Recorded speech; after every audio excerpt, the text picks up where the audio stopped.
समय की बात है। एक छोटे से गांव में एक किसान अपने 4 बेटों के साथ रहता था। उसके बेटों के नाम थे रमेश, कालू, भीमा और हरिया।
किसान बहुत गरीब था।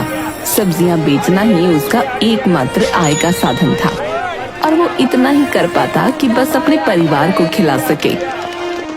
उसके पास अपने बेटों को देने के लिए और कुछ नहीं था। मेरे बच्चों सुनो, मेरे पास तुम्हें देने के लिए कुछ नहीं है। अब तुम बड़े हो गए हो, सो तुम्हें संसार में बाहर निकलना होगा, अपना पेशा चुनना होगा और किस्मत आजमानी होगी। पर पिताजी, हमें किसी पेशा या कला का ज्ञान नहीं है। हम घर से दूर जाकर क्या करेंगे? यही तो है जिसे तुम्हें मालूम करने की जरूरत है।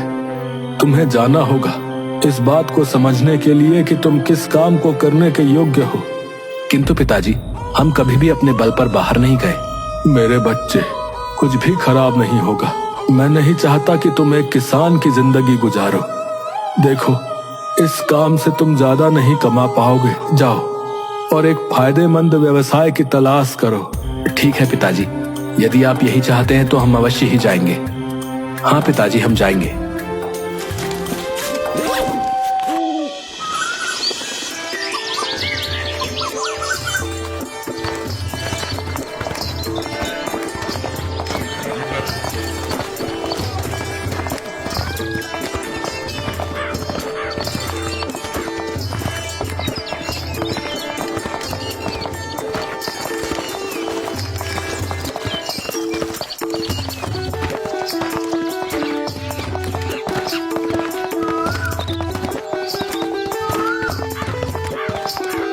कुछ दूर जाने के बाद उन्हें 4 रास्ते दिखाई दिए।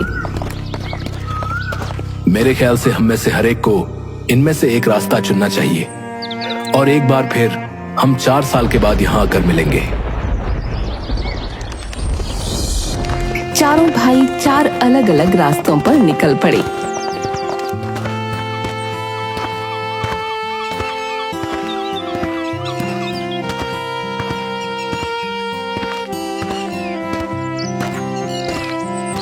रमेश को रास्ते में एक व्यक्ति मिला। मेरे भाई, ये तो अंधी गली है, तुम कहाँ जा रहे हो? मैं कोई व्यवसाय सीखना चाहता हूँ, किसी भी तरह का व्यवसाय जो मुझे जीविका कमाने के काबिल बना सके। तो मेरे साथ आओ, मैं तुम्हें संसार का सबसे शातिर चोर बना दूंगा। नहीं नहीं, मैं नेकी से कमाना चाहता हूँ, चोरी चकारी से नहीं। मैं कोई भी ऐसा काम नहीं करना चाहता जिसके लिए मुझे जेल जाना पड़े। देखो भाई, तुमसे जेल जाने को कौन कह रहा है? बस चोरी की कला सीखो और फिर उसे भलाई के कामों में इस्तेमाल करो। वो सोचता है कि किसी भी पेशे को सीखने में कोई बुराई नहीं है। रमेश उसकी बात मान गया तो वो उस आदमी के साथ चला गया। वो उसे चोरी की कला में इतना निपुण बना देता है।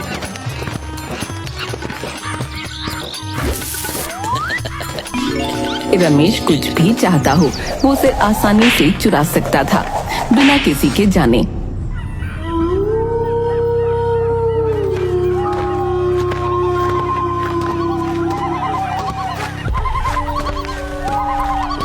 चलते चलते कालू एक ऐसी जगह पहुंचा जहां एक नदी बह रही थी और मीलों तक आसपास कुछ नहीं था। वो नदी के किनारे एक आदमी को खड़ा देखता है। वो एक शीशे से बनी हुई मशीन थामे हुए था। कालू ये समझ न सका कि ये क्या है। वो उसके पास गया। अरे भाई, आप क्या कर रहे हैं? इस मशीन से तुम आसानी से वो चीजें देख सकते हो जो बहुत दूर है। ये जो चीज है इसे कहते हैं दूरबीन। ये चीज तो काफी दिलचस्प लगती है। आप मुझे इसका इस्तेमाल करना सिखाएंगे?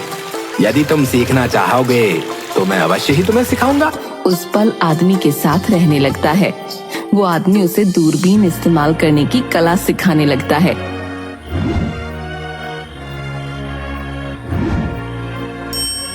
कुछ महीनों में कालू इसमें माहिर हो जाता है। तुमने बहुत अच्छे से सीखा है, इसीलिए यदि तुम जाना चाहते हो तो जाने के लिए आजाद हो। हाँ, एक पूरा साल गुजर चुका है, अब मुझे जाना चाहिए। ठीक है, ये दूरबीन अपने साथ ले जाओ और इसके साथ तुम कोई भी चीज देख सकते हो, वो चाहे धरती पर हो या आकाश में।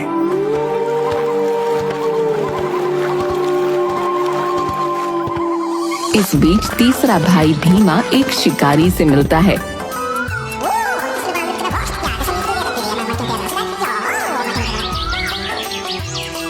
उस शिकारी के साथ उसके घर में रहता है और उससे शिकार का हुनर सीखता है।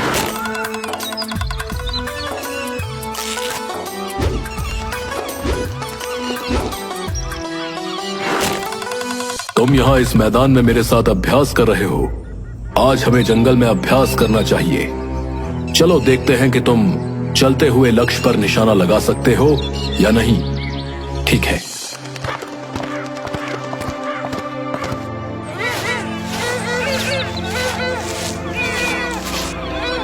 दोनों जंगल में पहुंचते हैं जहां शिकारी भीमा को सिखाता है कि कैसे भागते हुए हिरन पर निशाना लगाते हैं। बाण हिरन को लगता है और वो मर जाता है। भीमा चलो, तुम भी अब निशाना लगाओ।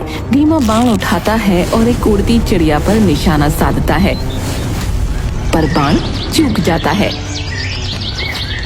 भीमा, तुम्हें अभी भी अभ्यास की जरूरत है। आज के बाद हम रोज जंगल में अभ्यास के लिए आएंगे, जैसा आप कहें। हर रोज शिकारी भीमा को अभ्यास के लिए जंगल में लाता।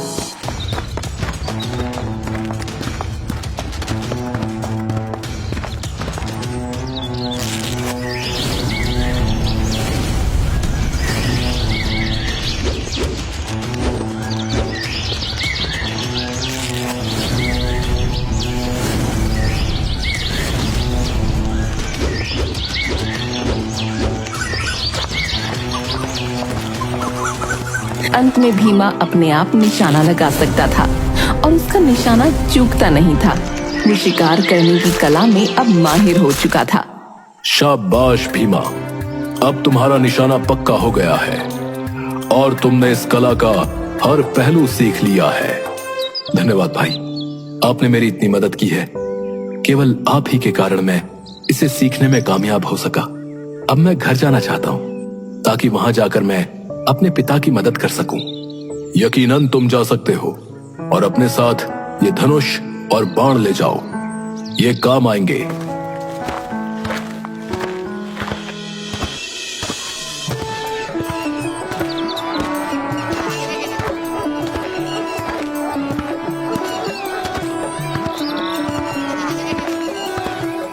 सबसे छोटा भाई हरिया एक गांव में पहुंचता है जहां वो एक दर्जी से मिलता है। कौन हो तुम और तुम यहाँ क्या कर रहे हो? मेरा नाम हरिया है और मैं आया हूँ ताकि मैं कोई व्यवसाय सीख सकूं। ठीक है, मुझे बताओ, क्या तुम दर्जी बनने के इच्छुक हो? मैं तुम्हें सिखा सकता हूँ। बेशक, क्यों नहीं, मैं जरूर सीखना चाहूंगा। वो हरिया को सिखाता है जैसे सुई में धागा कैसे डालें, कैसे कोई सिलाई से पहले कपड़े को पकड़ें। अपने पूरे मन से दर्जी हरिया को सिलाई की कला सिखाता है। वो हरिया को सिखाता है इस काम की बारीकियां।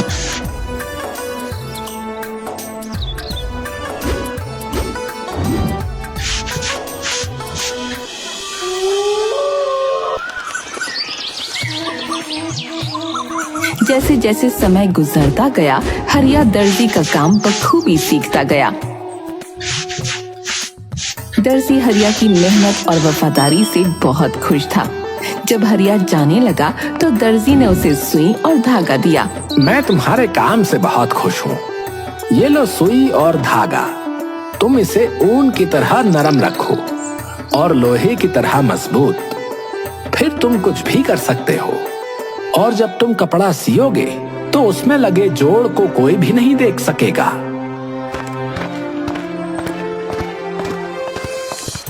चारों भाई उसी जगह पर पहुंचे जहां उन्होंने 4 साल पहले मिलने का वादा किया था।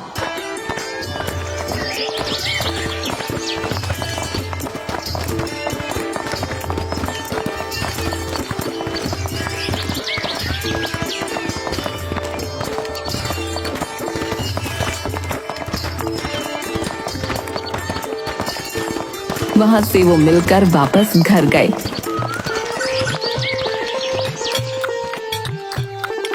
घर जाने पर वो अपने पिता को बताते हैं कि उनमें से हर एक ने क्या क्या सीखा। एक दिन वो अपने घर के सामने एक वृक्ष के नीचे अपने पिता के साथ बैठे थे, जब उनके पिता ने कहा, आज मैं देखना चाहता हूँ कि तुम अपनी कला में कितने निपुण हो जो तुमने सीखी है। वृक्ष के ऊपर एक घोंसला है, मुझे बताओ उसमें कितने अंडे हैं? 5, ठीक है। रमेश, अब तुम मेरे लिए वो अंडे उस पक्षी के नीचे से निकाल कर लाओ जो उनके ऊपर सेने के लिए बैठी है, पर पक्षी को इसका पता नहीं चलना चाहिए। रमेश वृक्ष पर चढ़ा और पक्षी की नजरों से बचाकर वो अंडे चुरा लाया। वाह, शाबाश।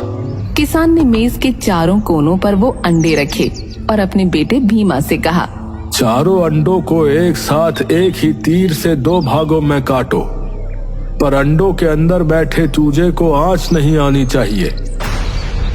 भीमा ने अपना तीर निकाला और एक ही तीर में उसने अंडों को 2 भागों में बांट दिया। ये देखकर किसान बहुत खुश हुआ और फिर उसने अपने बेटे हरिया से कहा, अब इन अंडों को वापस सिल दो और मुझे दिखाओ वो पक्षी इन अंडों में से अपने चूजे उत्पन्न कर सकती है।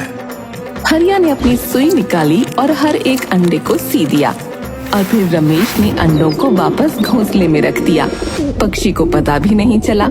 बहुत खूब बच्चों, तुम सबने पूरी निष्ठा से 4 सालों में ये काम सीखे हैं। मेरे पास तुम्हें देने के लिए कोई उपहार नहीं है, पर मुझे यकीन है कि जीवन तुम्हें तुम्हारी मेहनत के लिए अच्छा फल देगा। कुछ दिनों के बाद ये खबर पूरे राज्य में फैल गई कि एक अग्नि राक्षस ने राजकुमारी का अपहरण कर लिया है। राजा ने ये घोषणा की, जो कोई भी राजकुमारी को ढूंढेगा उसके साथ उसका विवाह किया जाएगा। मेरे बेटों, तुम्हें अपना हुनर दिखाने का मौका मिला है। जाओ और राजकुमारी को अग्नि राक्षस से बचा कर लाओ। सभी चारों भाइयों ने अपनी तैयारियां की और राजकुमारी को बचाने के लिए निकल पड़े।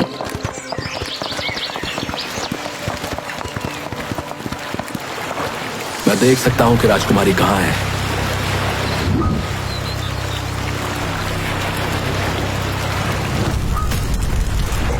अग्नि राक्षस ने उसे एक द्वीप पर समुद्र के बीचों बीच छिपाया है और वो बैठा है इसका पहरा देते हुए। फिर वो राजा के पास गए और उनसे एक नाव की मांग की ताकि वे उस द्वीप पर पहुंच सकें। राजा ने एक जहाज दिया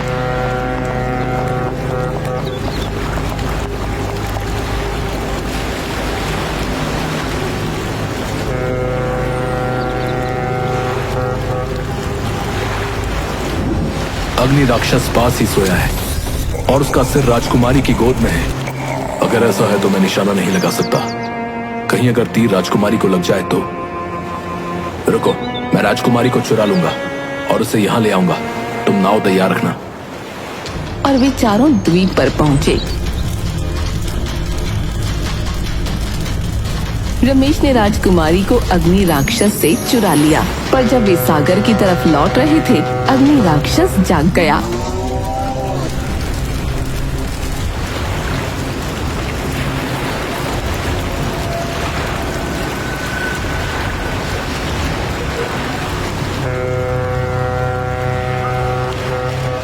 उनके ऊपर उड़ते हुए उसने उनका पीछा किया।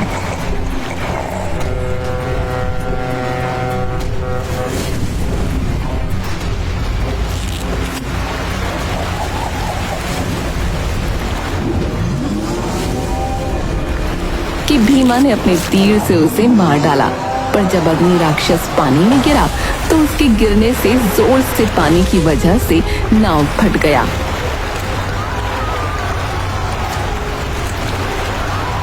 तो हरिया ने अपनी सुई निकाली और एक लंबा धागा लेकर सीने लगा और जल्दी ही सिल दिया। वे सब इसमें बैठ सके और इसी तरह वो राजकुमारी के घर सुरक्षित पहुंच गए। जब वे राजा के पास पहुंचे, इसके बाद चारों भाई राजकुमारी को लेकर घर लौट आते हैं। तुम चारों आपस में फैसला करो कि राजकुमारी के साथ कौन शादी करेगा। महाराज, इसमें भला क्या संकोच? हमारे सबसे बड़े भाई रमेश ही राजकुमारी के राजकुमार बनेंगे। क्या इसमें तुम्हारे भाइयों को कोई आपत्ति नहीं है? नहीं नहीं महाराज, हमें भला क्या आपत्ति होगी। अभी तो ये तो हम सबके लिए सौभाग्य की बात है कि आपकी बेटी हमारे पिता समान भाई की पत्नी बनेगी। आज सच में पिताजी को हम भाइयों पर गर्व महसूस होगा। अद्भुत प्यार है तुम सब भाइयों में। अगर इसे बरकरार रखोगे तो तुमसे सर्वशक्तिमान और कोई नहीं। मैं अपनी पुत्री का हाथ रमेश के हाथ में सौंपता हूं और साथ में अपना आधा राज्य भी।